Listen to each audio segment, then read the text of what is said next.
అని చెప్పి మనకు శంకరాచార్య స్వామి ఎప్పుడో 1300 సంవత్సరాల క్రితం ఈ సత్సంగం గురించి, సత్సంగం వల్ల వచ్చే ప్రయోజనం ఏమిటి అని చెప్పి ఆయన ఎంతో గొప్పగా చెప్పడం జరిగింది. సత్సంగం అనేది మన గురువు గారు కూడా కొన్ని సూక్తుల్లో రాశారు. ఒక సత్సంగం అనేది కొన్ని వందల దేవాలయాలు దర్శించినా కూడా కలగనటువంటి జ్ఞానం, ఆ యొక్క దైవ అనుభూతి సత్సంగాల్లో మనకి అనేక రకమైనటువంటి సమస్యలకి పరిష్కారాలు ఉంటాయి.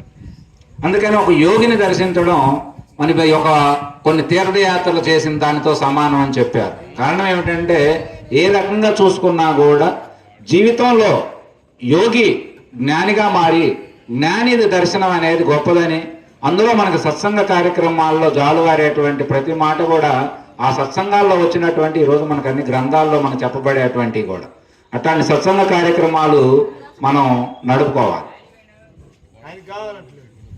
మాకు నాయన అంటే మనం ఏదో చెబుదామని ఇంటి దగ్గర అనుకుంటాం, కానీ మనం అనుకున్నది చెప్పం. ఇక్కడ ఉన్న వాతావరణం, మీ యొక్క ఆసక్తులను బట్టి సత్సంగాల్లో ఉన్న గొప్పతనం అదే.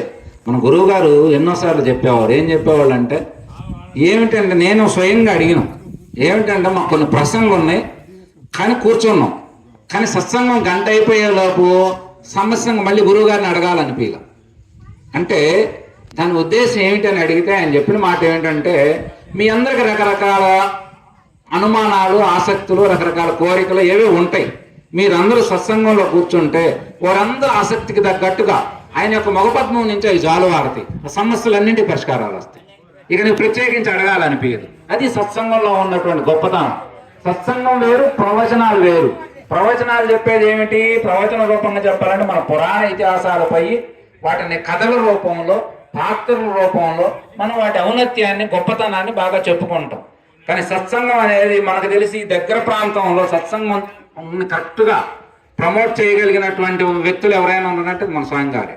ఎందుకంటే మీ అందరికీ తెలుసు, ఆయన మైకు పట్టుకున్నా జారిపోతుంటుంది, ఆయన కళ్ళు మూసుకుంటాడు. ఆయన చెప్పేది మనకి లైవ్, అంటే ఈరోజు టీవీలో మన సెల్లుల్లో మనం లైవ్ వస్తుంది అంటారు చూడు, అట్లా లైవ్ ప్రోగ్రామ్ ఇవ్వగలిగేటువంటి వాడు, సృష్టి దానిలో నుంచి ఆ రహస్యాలని లైవ్ ఇవ్వగలిగేవాడు. నేను ఎందుకంటే ఎదురున్న కూర్చొని అట్లా దోశలు పట్టుకొని సేవించేవాడు. అట్లాంటి లైవ్, ఎందుకంటే చాలా మంది చెప్పేది ఏమిటంటే అనుభవాలు, ఏదో అంతకుముందు ఎన్నదో పుస్తకంలో చదివిందో, లేకపోతే లోకంలో జరిగేదో, లేకపోతే మన శాస్త్ర ప్రమాణాన్ని ఏవి తక్కువని కాదు, వాటిని మాత్రమే చెప్పగలరు. కానీ స్వయంగారి సత్సంగాల్లో రోజు ఎన్నట్టుగానే ఉంటుంది, కానీ కొత్తగా ఉంటుంది. అదే పదం అట్లా ఉంటుంది, కానీ భావము, ఆ సృజించే విధానము, ఆయన జ్ఞానం అనేది అంత లోతైనటువంటి, సున్నితంగా, సూక్ష్మంగా పోయి అట్లా అంత బాగుండేది. అవి మామూలు వాళ్ళకి స్వయంగారి ప్రవచనాలు అంతకు అర్థం కాదు. మేము చాలా మందిని మా గ్రామంలోకి స్వామిగారి పక్కన ఇంకొకరిని కూర్చోబెట్టి చెప్పించిన తర్వాత ఈయనకంటే ఆయనే బాగుంది అన్నారు. ఎవరు? మామూలు. కానీ అవి బాగానే ఉంటాయి. కానీ స్వామిగారిది సాధకులకు ఉంటుంది. అబ్బా ఏమి రాజమార్గం దొరికిందే అనిపించి మన ఆర్తంతా తీరిద్ది. మన ఆర్తంతా తీరి అసలు ఇట్లాంటి నడవడిక ఇట్లా ఎంత మన రాజమార్గంగా ఉన్నది అని మనం సత్సంగం అయిపోగానే పోయి ఆయన పాదాలు పట్టుకొని ఒకసారి నమస్కరించుకోవాలనిపిస్తుంది. అట్లా ఎన్నోసార్లు జరుగుతూ ఉంటాయి. అట్లాంటి సత్సంగకర్త మన గురువర్యులు మనకి అందించినటువంటి విధానంలో మరి వాళ్ళు నడుచుకోవటం, ఆయన ఇట్లా ఇందాక ఎవరో చెప్పారు, మన బ్రహ్మయ్య గారు ఎవరు అనుకుంటా, ఫోన్ చేస్తే ఆయన ఆరోగ్యం బాగలేకపోయినా అక్కడికే పోయేవాడు, కొన్ని రోజులు ఉండేవాడు, స్వామి గారితో బాగా సన్నిహిత్యం ఉండేది. ఆయన ఇతను వచ్చినా కూడా దేవాలయాలకు పోడు, కానీ గురువుగారి దగ్గరికే పోయేవాళ్ళు. అందుకని మన శాస్త్ర ప్రమాణంలో మన గురుతత్వం, గురుపేయటానికి అంత ప్రాముఖ్యత ఉన్నది. కానీ దాన్ని ఇవాళ ప్రతిదీ ఏమిటంటే ఒరిజినాలిటీకి డూప్లికేట్లు తయారైనట్లుగా ప్రతిదీ కూడా ఇవన్నీ జరుగుతూ ఉన్నాయి. అట్లా జరిగేటువంటి విధానంలో మనం మంచి ఏది, చెడు ఏది అనేది ముందు మనకు స్పష్టత వస్తే కానీ మనం దాని ద్వారా మనం మంచి విధానంలో నడుచుకోగలం. ఏది మంచి, ఏది చెడు అనేది స్పష్టంగా మనకు తెలియాలి. మనకు తెలియకపోతే చూసిందల్లా, చెప్పిందల్లా సత్యం అనుకొని చేసేదల్లా ధర్మం అనుకుంటే అట్లా చేసి ఈరోజు ప్రపంచవ్యాప్తంగా అనేక రకాలుగా జరుగుతున్నాయన్నీ ఎవరికి వాళ్ళు నాది గొప్పే, నాది మంచిదే, నేను చెప్పేది కూడా కరెక్టేగా అనే విధానం అంతా కొనసాగుతూ ఉంటుంది. నేను ఇవాళ అసలు చెప్దాం అనుకున్నది ఏమిటంటే, మొన్న ఒక కార్యక్రమానికి వెళ్ళాం. దాని వాళ్ళు పెట్టిన ఆ కార్యక్రమంలో పెట్టిన టైటిల్ ఏమిటంటే వైభవ భారతం. భారతం అనేది ఒకప్పుడు గొప్ప వైభవంగా ఉన్నటువంటి దేశం అయ్యా ఇది. అని చెప్పి వాళ్ళు ఆ టైటిల్ పెట్టి దాన్ని బాగా ప్రచారం చేస్తా, మంచి ప్రచారం చేయాలి. మన యొక్క హిందూ విధానంలో బ్రహ్మాండంగా దీన్ని అంతా కూడా మనం తీసుకుపోవాలి. మనలో ఉన్నటువంటి గొప్పతనాన్ని, ఎందుకంటే మనకి కొన్ని కోట్ల సంవత్సరాలు చరిత్రలు ఉన్నాయి. ఇప్పుడు మన పురాణాలు చెప్పే ప్రకారం పురాణానికి ముందు ఉపనిషత్తులు సారం ఉపనిషత్తులు ఉన్నాయి, అంతకుముందు వేదాలు ఉన్నాయి, వేదాల సారం ఉపనిషత్తులు అన్నారు, ఉపనిషత్తులకు ఎవరనే పురాణాలు ఇచ్చారు, పురాణాలు తర్వాత మనకి మరి ఇతిహాసాలు రామాయణం భారతం అనుష్ఠాన గ్రంథాలు అవి వచ్చినాయి. ఇవన్నీ మనం తీసుకుంటే పురాణం అంటే ఏమిటంటే పురాతనమైనటువంటిది, అది ఎప్పటిదో తెలియదు, అంత ప్రాచీనమైనటువంటి గ్రంథాలు, లక్షలు కోట్ల సంవత్సరాలు గడిచినటువంటి చరిత్రలు ఉన్నాయి. కానీ మనకు ఆ చరిత్ర పరంగా పురాణాల పరంగా తీసుకుంటే మనకి ఏం చెప్తున్నాయి మనకు ఆ పురాణాలు అంటే, ఈ యొక్క వైభవం, ఈ యొక్క భారతం అనేది ఎంత వైభవంగా వర్ధిల్లినటువంటి వేదభూమి, ధర్మభూమి, జ్ఞానభూమి, ఇట్లా కర్మభూమి అనేది మనకు అనేక రకమైన పేర్లు పెట్టారు. అంత వైభవంగా వెలుగుతున్నాయి. ఎందుకంటే మన పురాణాల్లోకి వెళ్తే ఒక్కొక్క క్షత్రియ రాజు రాజ్యాన్ని ఎలా పరిపాలించాడు, ఆయన యొక్క కోటలు ఎలా కట్టాడు, ఆయన జీవన విధానం ఎలా ఉండేది, అవసరమైతే సత్యం కోసం హరిశ్చంద్రుడు లాంటి వాడు రాజ్యాన్ని కుటుంబాన్ని మొత్తం ఎలా వదిలేసి పోయి కాటికాపరి చేయాల్సి వచ్చినా చేసి సత్యవ్రతాన్ని ఎట్లా నిలబెట్టుకోగలిగాడు, ఇట్లా మనకు అనేక రకమైన చరిత్రలన్నీ కనబడుతుంటాయి.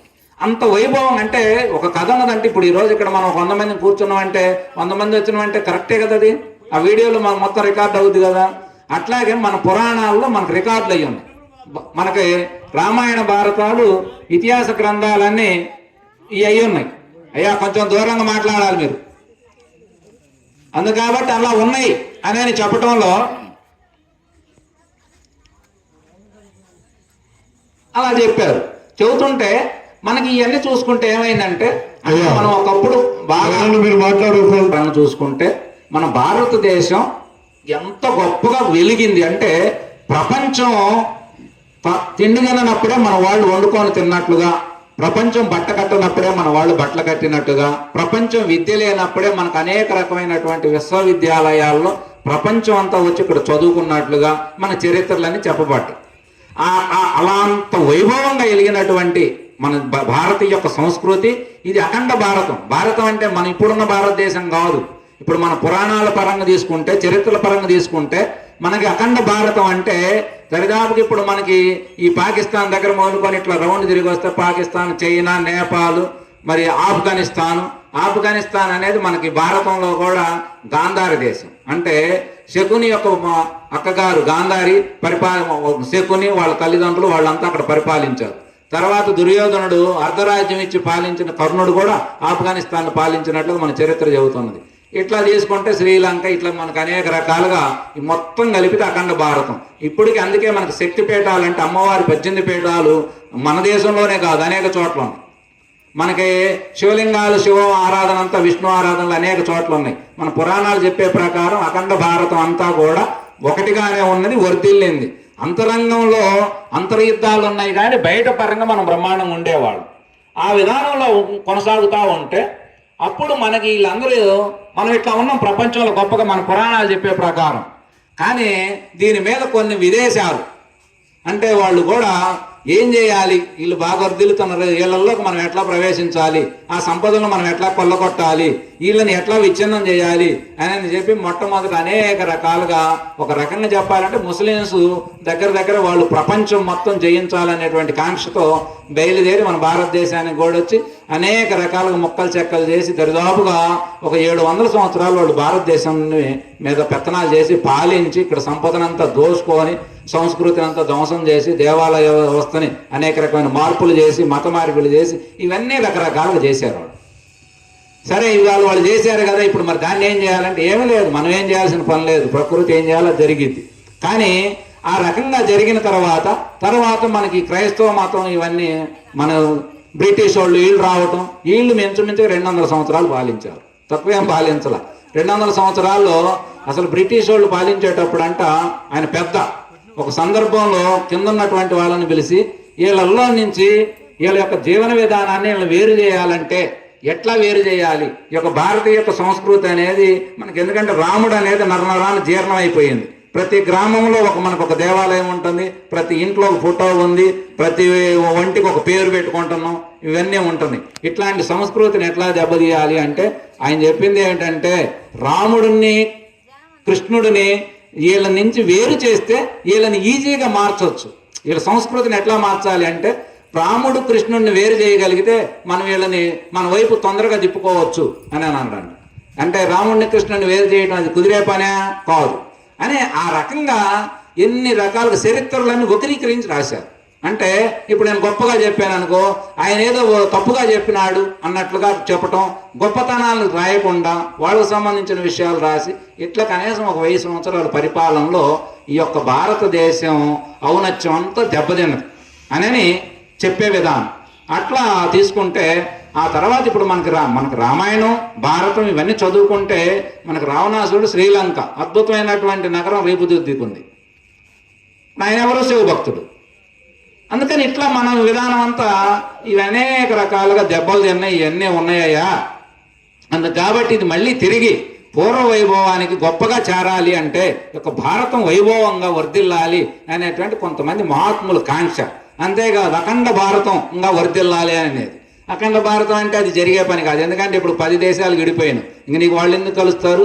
కాకపోతే ఆ యొక్క సంస్కృతి సాంప్రదాయాలు ఏమున్నాయో వాటిని పరిరక్షిస్తా మనం ఆ దేశానికి వెళ్ళి అక్కడ ఉన్నటువంటి ఆలయాలను దర్శించే విధంగా, అక్కడున్న పూజా కైంకర్యాలు మనం ఆచరించే విధంగా మన జీవన విధానం వాళ్ళ జీవన విధానాలు. ఎందుకంటే మనమంతా ఒకటిగానే ఒకే కుటుంబంగా ఉన్నాం. ఇవాళ మేము కరలపాడులో ఉన్నా, మీరు పిన్నెల్లో ఉన్నా, మన జీవన విధానం అంతా ఒకటే, మన గురు పరంపర అంతా ఒకటే, మన ఆచార వ్యవహారాలన్నీ మన అన్నీ ఒకటే. ఈ విధానంలో మనం చక్కగా కొనసాగుతా ఉన్నాం. ఇట్లా కొనసాగేటువంటి విధానం అంతా కూడా అలా కొనసాగటమే కానీ కలవటాలు ఇవన్నీ ఇంకా మళ్ళీ సృష్టిలో ఎట్లా ఉంటుందో చెప్పలేం. అది అలా కలుపుకోవాలనేది ఒకటి. రెండోది ఏమిటంటే వైభవంగా వర్ధిల్లాలి అంటే ఏం చేయాలి అంటే దీనికి మహాత్ములు చెప్పే మాట ఏమిటంటే 2 రకాలుగా మనం ఎదగాలి.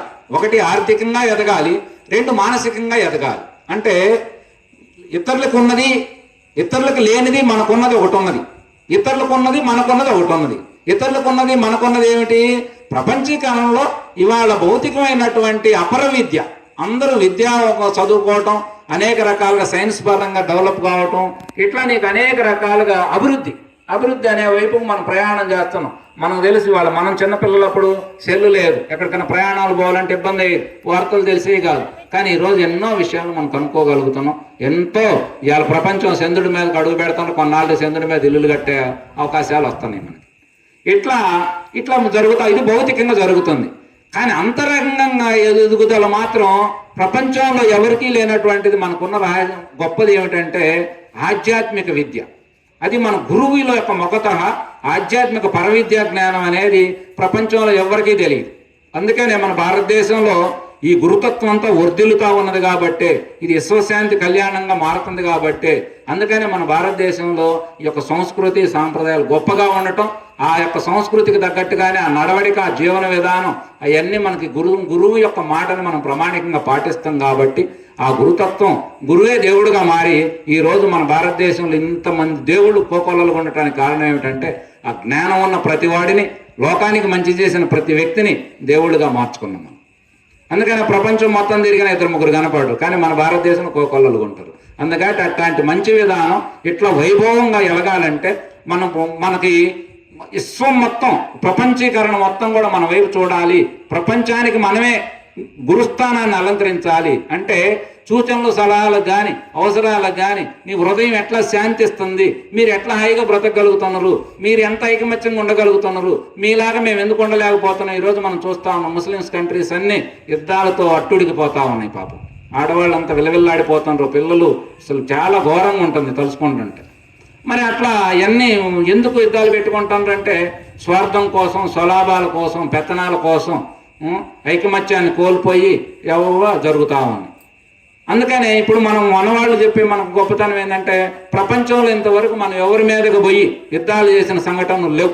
చరిత్రలో ఎప్పుడు తీసుకున్నా కూడా ఏ దేశం మీదకు మనం దాడులు చేసిన, స్వయంగా పోయి దాడులు చేసింది లేదు, ఎవరిని ఆక్రమించుకుంది లేదు, ఎవరిని దోసుకుంది లేదు. ఏదైనా ఉంటే అంతర్యుద్ధం లోపల మనకు ఉంటాయి, కానీ బయట మనం ఎప్పుడు కూడా పోయి చేసింది లేదు. అంతేకాదు ఏ మతాన్ని మనం పోయి మీరు మా మతంలో చేరండి, ఇది మాది గొప్పది అని మనం చెప్పింది కూడా లేదు. అసలు ప్రచారమే లేదు మనకు. ఒక రకంగా చెప్పాలని భారతదేశంలో బుద్ధుడు వచ్చిన తర్వాత బుద్ధుడు నడుచుకున్న మార్గం అది ఒక పెద్ద సంచలనం అయింది. ఆయన చాలామందిని శాంతి మార్గం వైపు నడిపించారు. అక్కడి నుంచి కొంత ప్రచారం ఇదంతా ఆరుబాటాలు. కానీ అంతకుముందు ఎక్కడ అడవుల్లో ఉండేవాడు, తపస్సులు చేసుకునేవాడు, చక్కగా ఏదైనా అవసరమైన వాడు అక్కడికి పోయేవాడు, నమస్కరించేవాడు. రాజులు సైతం వాళ్ళకి నమస్కారం పెట్టి మంచి చెడుల విషయాలు తెలుసుకొని వారి వాక్యాన్ని పరిపాలన రూపంలో చక్కగా పరిపాలించి జన హృదయాలను గెలుచుకునేవాడు. అట్లా మనం ప్రపంచం అంతా మళ్ళీ మన వైపు చూడాలంటే మనం ఈ యొక్క గురుస్థానాన్ని మనం గొప్పగా అలంకరించి ఆ విధానంలో నడుచుకోవాలి. ఈ భారతదేశం భూమండలం మీద విశ్వగురుస్థానాన్ని అలంకరించాలి అనేటువంటి ఒక గొప్ప కాంక్ష కొంతమంది మహాత్ములకు ఉన్నది. అవుద్ది. ఎందుకంటే లోకంలో సర్వేజన సుఖినో భవంతు అంటే సర్వజనులు సుఖంగా ఉండాలనే మంత్రం, లోకా సంస్థ సుఖినో భవంతు జనులే కదా సర్వజీవులు సుఖంగా ఉండాలనే మంత్రం మనకు వేదం దగ్గర నుంచి మనం ఆచరించేదాకా వస్తుంది. మనం అందుకని ఎవరి జోలి మనం అనవసరంగా పోవాల్సిన పని లేదు అని చెప్పి మనకి ఇది ప్రపంచీకరణలో విశ్వ పరిణామంలో జరిగే దాంట్లో మనం గొప్ప స్థానాన్ని అలంకరించాలి. మన గ్రంథాలు చెప్పే విధానం ప్రకారం మనం ఒకప్పుడు గొప్పవాళ్ళం, తర్వాత మనం అనేక రకమైన ఒడిదుడుకులకి అనేక రకాలుగా ఆర్థికంగా నష్టపోయాను, కానీ ఇప్పుడు మళ్ళీ ఆ స్థానం భర్తీ అవుతుంది కాబట్టి ఆధ్యాత్మిక విధానంలో మానవుడు మానసికంగా పరిపక్వత చెంది గొప్ప స్థానాన్ని అలంకరించగలిగితే ఆ విధానంలో మనం గొప్పవాళ్ళగా మారతాం అనేది మనకు మహాత్ములందరూ కనిపెట్టి చెప్పే మాట. ఆ విధానంలో మనందరం ముందుకు సాగాలంటే ఇట్లాంటి కార్యక్రమాలు ఎట్లా అవుతాయి చెప్పండి. ఇప్పుడు చరిత్రే ఉంది. ఇప్పుడు నేను మీరందరికీ నేను ఇష్టంగా ఉంటా కాబట్టి నేనేం చెప్పినా కూడా నిజమేనేమో అనేది సహజంగా అనిపిస్తుంది. ఎందుకంటే ఈరోజు ఇతర మతాలన్నీ బోధిస్తుంటే మనకేది ఇది కరెక్ట్ కాదుగా అనిపిస్తుంది. కానీ మరి వాళ్ళకి ఎందుకు కరెక్ట్ అనిపిస్తుంది? అసలు చెప్పానికి ఏమనిపిస్తుంది అనుకున్నాం? నేను చెప్పినది సత్యమేగా, నేను చేసే ధర్మమేగా, నా మాట నా నడవడికి అంత న్యాయంగానే ఉందిగా, ఎందుకు మీరు అట్లా ఆలోచిస్తున్నారు నా పట్ల అనుకుంటున్నాడు. కానీ అసలు సత్యం ఏమిటి తెలియాలంటే నీకు నువ్వు దాన్ని అంతరంగంలో దిగి పరిశోధన చేస్తే కానీ తెలుస్తాయి. ఊక తెలుస్తాయా? మనం మాట్లాడేవన్నీ లోకంలో మనం మాట్లాడేవన్నీ నిజాలు. నిజం అనేది ఎప్పుడు నిజం, సత్యం ఎప్పుడు దానికి ఎలా ఉంటుందంటే సత్యం పలికేవాడు, సత్యం ఉన్నవాడి దగ్గర ఎప్పుడు హృదయం శాంతితో అది పరిమళిస్తుంది, ఎప్పుడు ఆనందంగా ఉంటాడు. ఆందోళన అనేది భయం అనేది అవేవి ఉండవు. అతనికి ఏ స్వార్థం ఉండదు. అతనికి సత్యబద్ధమైనటువంటి నడవడిక కలిగిన వాడు. నేనొక్కనే కాదు, నాతో పాటు 10 మంది కూడా ఆనందంగా ఉండాలని కోరుకునేవాడు సత్యవంతుడు. అట్లాంటి సత్యంతో కూడుకున్నటువంటి నడవడిక ఇవన్నీ నడుచుకోవాలంటే ఇవన్నీ మొట్టమొదటి ఏం చేయాలి? తెలియాలి. మనకు తెలియాలంటే ఏం చేయాలి? పెద్దల మొగత మీరు శాస్త్ర జ్ఞానం ఉంటే శాస్త్రాల ద్వారా తెలుసుకోవచ్చు, గురువుల ద్వారా తెలుసుకోవచ్చు, ఇట్లా అనేక రకాలుగా మనం చేసుకోవచ్చు.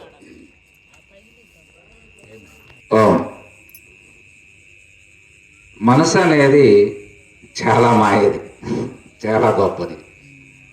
అది ఎంత కిందకి తీసుకుపోద్దో అంత పైకి తీసుకుపోద్ది.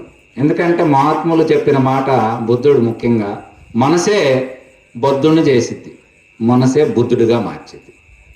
ఆయన బుద్ధుడిని చేసింది మనసే, కానీ అధోపాతాలనే చేసేది కూడా ఆ మనసే. ఎందుకంటే ఆ మనసు అనేది అంత గొప్పది. వాస్తవానికి మనం దాన్ని వాడుకోవటం తెలిస్తే అది గొప్పది. వాడుకోవటం తెలియకపోతే మనసు దానికి నువ్వు బానిస అయ్యి చేసావనుకో అది నువ్వు బంధించబడతావు అంటావు.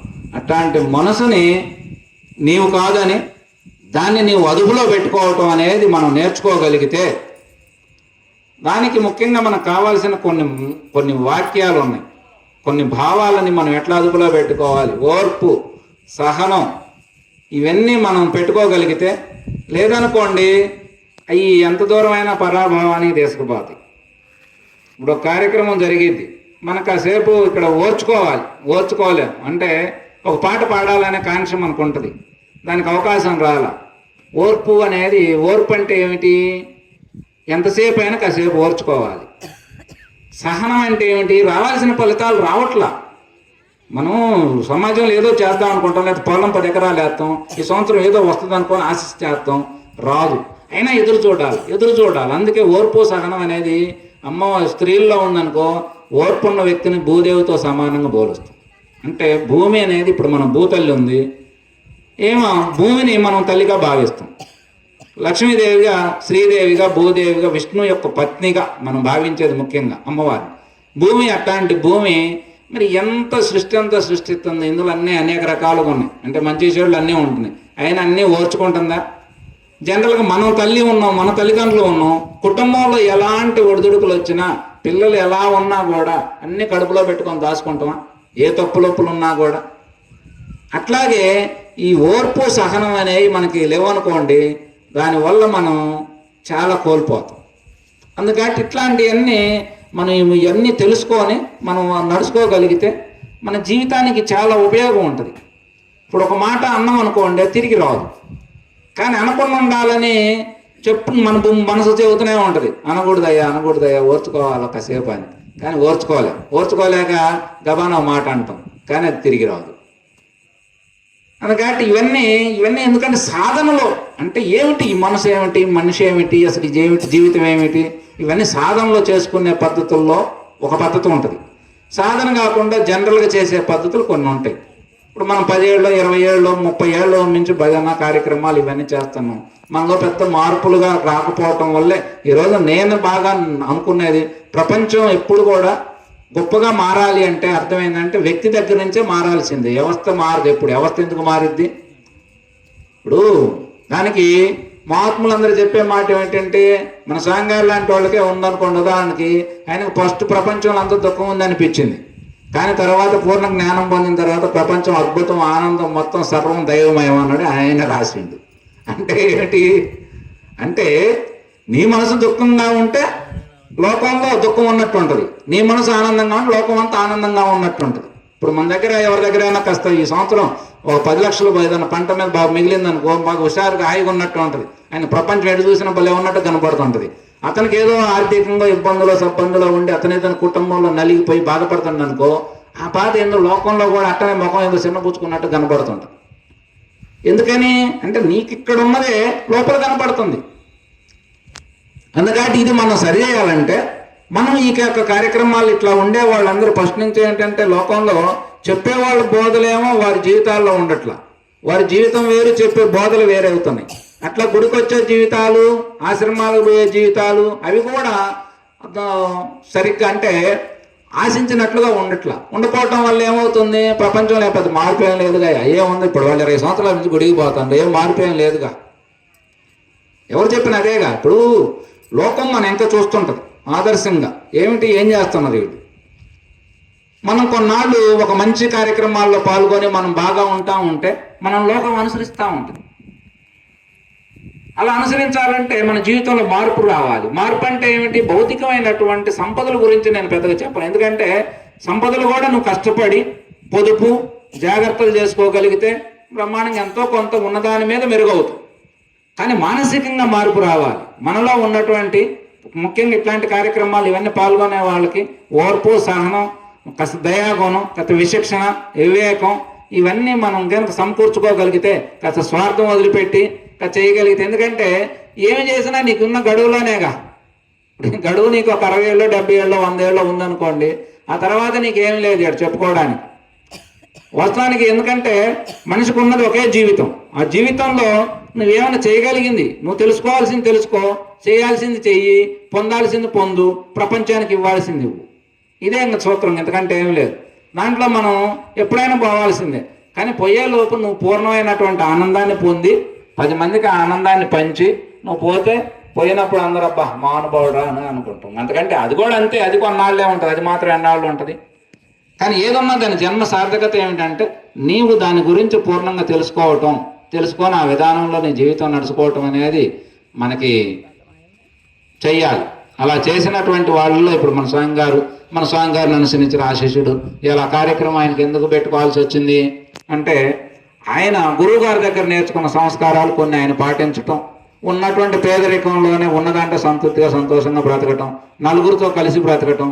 ఆ తర్వాత ఆయన చూసి వాళ్ళ అబ్బాయి బాగా తెలిసిన అబ్బాయి ఏం కాదు, ఉన్న అబ్బాయి అంతకంటే ఏం కాదు, అయినా ఏదో మా నాన్నగారి కార్యక్రమం పెట్టుకుందాం, మా నాన్నగారు మరి మనతో మంచిగా మా గురువు గారిని అనుసరించిండు, ఆ గురువు గారి పేరు మీద ఇవాళ ఒక కార్యక్రమం పెట్టుకుందాం, 4 మంచి మాటలు చెప్పిద్దాం, 10 మంది భక్తులు సాంగత్యం మంచిది, 10 మంది భక్తులు వచ్చిపోతే మంచిది అని చెప్పి ఈ కార్యక్రమం అంతా కూడా ఏర్పాటు చేసుకోవడం జరిగింది. ఇట్లా మనం ముఖ్యంగా మనకేమిటంటే భక్తులుగా ఉన్నటువంటి మనందరికీ నడుచుకోవాలి చెప్పింది అదొక పద్ధతి. ఇలా ఎవరైనా కూడా అనుకోకుండా మన కాలంలో అందరం మార్పు చెందాల్సిందే. కాబట్టి మన యొక్క భగవద్గీత ప్రకారం మనకి మరణాలు లేవు, మార్పు ఉన్నది. మరణం అనేది, ఈ దేహం అనేది మారుతుందే తప్ప మరణం లేదని భగవద్గీత మనకు స్పష్టంగా చేస్తుంది. లోన ఉన్నటువంటి ఆత్మకి మరణం లేదయ్యా, అది నీవు ఒక షర్టుని గనక ఇడిచి పొక్కాన్ని అట్లా తగిలించినట్లుగా ఈ లోపల ఉన్నటువంటి ఆత్మ చైతన్యం అనేది నిన్ను దేహాన్ని మార్చుకుంటుంది అంతే. ఈ దేహం బాగలేదు, నచ్చలేదు, దీనికి టైం అయిపోయింది, ఇది విడిచేసి కొత్త దేహం మనం కొత్త బట్టలు మార్చుకున్నట్లుగా మార్చుకుంటుందే తప్ప దీనికి మరణం లేదని చెప్పారు. అందులో ఏమిటి మరి కష్టాలు, సుఖాలు, పేదరికాలు ఇవన్నీ ఏమిటయ్యా? ఎందుకని ఆయన ఎందుకు పుట్టుకతోనే కోటేశ్వరుడుగా పుట్టిండు, ఆమె ఎందుకు సకల సౌకర్యాలని అనుభవిస్తూ ఉంది, మేమెందుకు మరి పేదరికంలో మగ్గిపోతా ఉన్నాం, చెబితయ్యనన్న భర్త, చెప్పిన అర్థం కాని పిల్లలు, మా పైసా కూడ పెట్టుకోలేకపోతున్నాం, ఎందుకు ఈ బాధలని అంటే మనకి మా ఆత్మలు చెప్పే భగవద్గీతే చెప్తా ఉన్నది. అన్ని విషయాలు టచ్ చేశారు భగవద్గీతలో. ఆయన ఏం చెప్తున్నాడు? అయ్యా నువ్వు చేసుకున్నటువంటి పాపపుణ్యాల ఫలితంగా, అంటే పాపపుణ్యం అంటే ఏమిటి? కర్మల వల్లే పాపపుణ్యాలు వస్తాయి. నువ్వు చేసే పనులకే దానికి వచ్చే ఫలితమే పాపపుణ్యం. పాపపుణ్యం అంటే ఏమిటి? మంచి చెడుల యొక్క రూపమే పాపపుణ్యం. పాపపుణ్యం యొక్క రూపమే సుఖ దుఃఖాలు. అంతే. నీకు సుఖ దుఃఖాలే స్వర్గ నరకాలని పేరు పెట్టారు. అంటే ఇవన్నీ ఎక్కడ ఉన్నాయి? నీ హృదయ స్థానమే. నీ హృదయ స్థానాన్ని నువ్వు చేయాలంటే అందుకే చెప్తానేది, ఇవన్నీ నువ్వు ఈరోజు పేదరికంగా ఉన్నావంటే, నువ్వు ఉన్నవాడిగా ఉన్నావంటే, నువ్వు చేసిన పనుల వల్లే మళ్ళీ జన్మల్లోకి పోతే నువ్వు చేసిన పనే, నువ్వు పోయిన జన్మలో నువ్వు చేసుకున్నటువంటి దానిని బట్టి నీకు జన్మ వచ్చింది. అంటే భగవద్గీత ఏం చెబుతుంది? నువ్వు కొన్ని ఉత్తమ పనులు చేశావు, అప్పటికి రెండు రకాలుగా ఉంటుంది. జన్మ రాహిత్యం, ఇందాక మన గురువు గారి వాక్యం కూడా వచ్చింది, ఇదే సేమ్. నువ్వు జన్మ రాహిత్యం పొందవచ్చు, లేదు జన్మ తీసుకున్నా నువ్వు గొప్పవాడిగా జన్మిస్తావు. అంటే దీని అర్థం ఏంటంటే మానవుని యొక్క శరీరం అనేది చాలా గొప్పది. ఈ యొక్క వస్తువు ఇది చాలా అమృత స్వరూపం అని చెప్పి వివేకానంద కంఠాపదన చెప్పిండు. ఇతర మతస్థులు మానవుడు పాపి అంటే ఈ మానవుడు పాపి ఎట్లా అవుతాడు? ఇది అమృత స్వరూపం, దీనిని వాడుకోవటం తెలిస్తే ఇది హార్మోన్ పెట్టెలో కనుక రాగాలు ఏది కొడితే అది పలికినట్లుగా ఈ మనసు అనే దాంట్లో నువ్వు ఎలా కొడితే అలా అది నిన్ను నడిపిస్తూ ఉంటుంది, నిన్ను అసలు దేవుడిగా మార్చేస్తుంది. దానికి ఆ శక్తి ఉంది. దాన్ని నువ్వు వాడుకోవటం నీకు తెలియపోవటం వల్ల నువ్వేదో పాపాత్ముడు అనుకుంటున్నావు. అందుకని నువ్వు పాపివి కాదు, నువ్వు సర్వాధికారివి. సర్వానికి ఆధారమైనటువంటి ఏ భగవతత్వాన్ని చెబుతున్నావో ఆ భగవంతుడు నీవై ఉన్నావని చెప్పి మనకి భగవద్గీత మహాత్ముల ద్వారా తెలుస్తా ఉంది.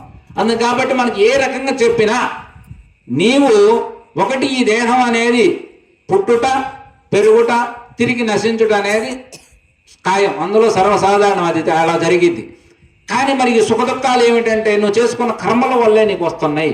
అందుకు కాబట్టి నువ్వు మంచి పనులు చెయ్యి, మంచిగా ఉండు. మంచి అంటే ఇప్పటిదాకా మనం కొన్ని చెప్పుకున్నాం, ఈ భావాన్ని మంచిగా ఉండాలి, ఇవి చెడు భావాలని మనం సపరేట్ చేసాం.